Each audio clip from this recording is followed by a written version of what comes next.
I call on the representative of the Islamic Republic of Iran.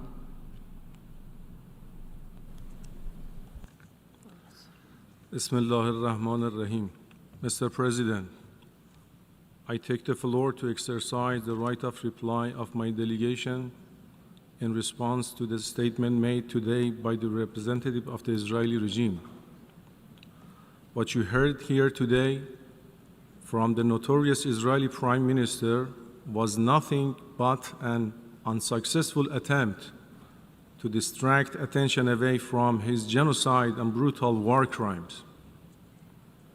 To date, in Gaza alone, he has brutally massacred more than 42,000 civilians, mostly women and children, wounded 93,000 or other civilians, destroyed critical civilian infrastructure, and demolished schools, hospitals, and mosques.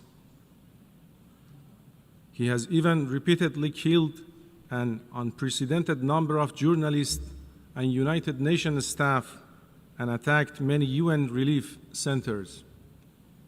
He brutally has used starvation as a method of war,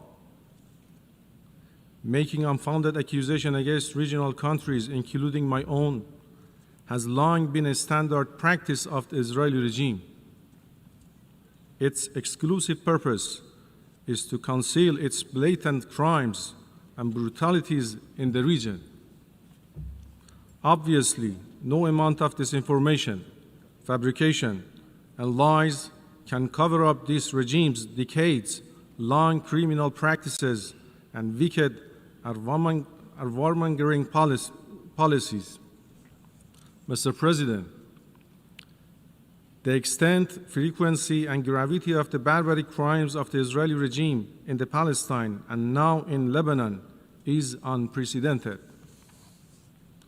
These brutalities have all elements of genocide, war crimes, and crimes against humanity. The Israeli forces commit all such crimes on a daily basis, repeatedly and concurrently in front of the eyes of all humanity.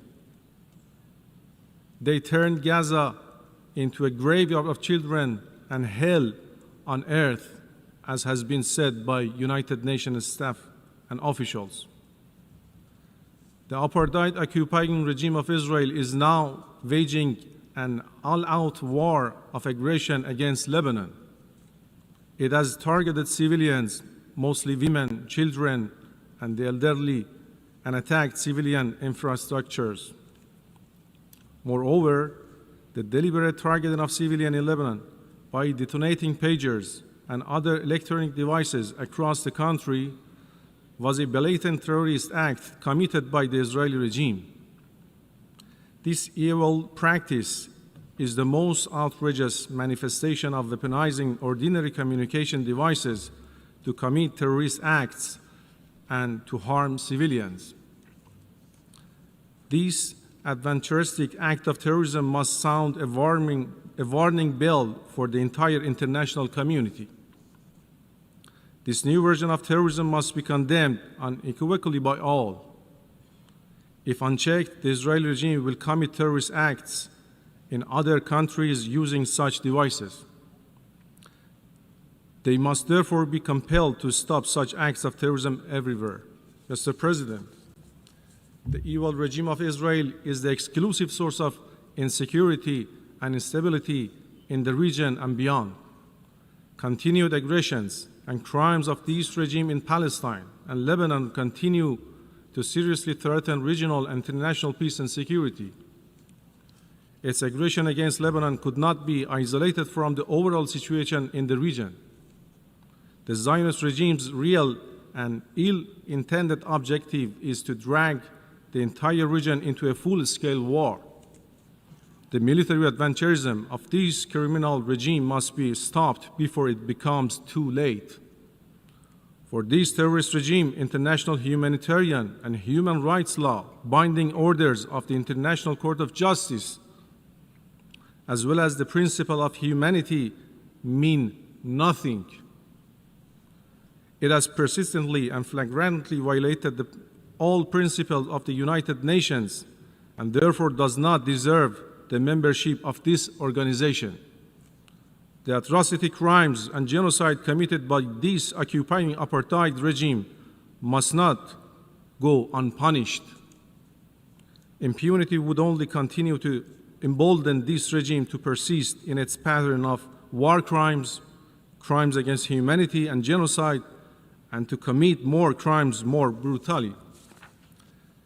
The international community, the United Nations, and the Security Council must take their responsibilities seriously and do whatever in their power to stop destabilizing policies and illegal practices of the Israeli regime in the volatile region of West Asia. This regime must also be held accountable for all such inhuman policies and unlawful practices.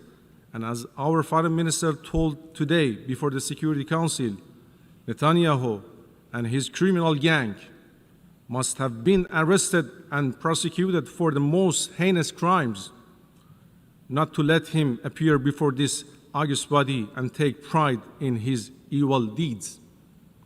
In action to prevent the brutalities of this rogue, aggressive regime that has already crossed all red lines, will further embolden it to pursue further crimes. This must be avoided.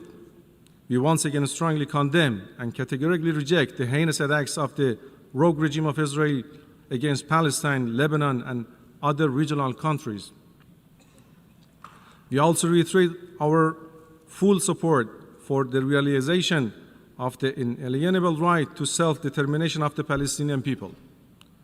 Under international law, Palestinians have an absolute right to resist occupation and aggression using all available means. We also fully support the inherent right to self-defense of all regional nations against the aggressions of the Israeli regime. As we have said time and again, the path to de-escalation is clear. Israel must be compelled to stop immediately and permanently all its attacks on Gaza, the West Bank, Lebanon, and other parts of the region. In response to saber-rattling and threats made today by the Israeli regime's representative, I must stress that the Islamic Republic of Iran will not hesitate to vigorously defend its territory, people, and vital interests. Obviously, and in exercising our inherent right to self-defense, we will do it in time and the manner we choose. Mr. President, the Israeli regime representative has also made an unsuccessful attempt to falsely portray our nuclear program as a source of concern. Iran's nuclear program has always been and will remain exclusively for peaceful purposes. In fact, the real source of serious threat is the clandestine nuclear weapon program of the Israeli regime and its nuclear weapon arsenal. To avert this dangerous threat to regional and international peace and security, the Israeli regime must be compelled to abandon its nuclear weapons, join the Nuclear Non-Proliferation Treaty promptly and unconditionally, and place all its nuclear activities and facilities under the comprehensive safeguards of the International Atomic Energy Agency. I thank you, Mr. President. I call on the representatives of Indonesia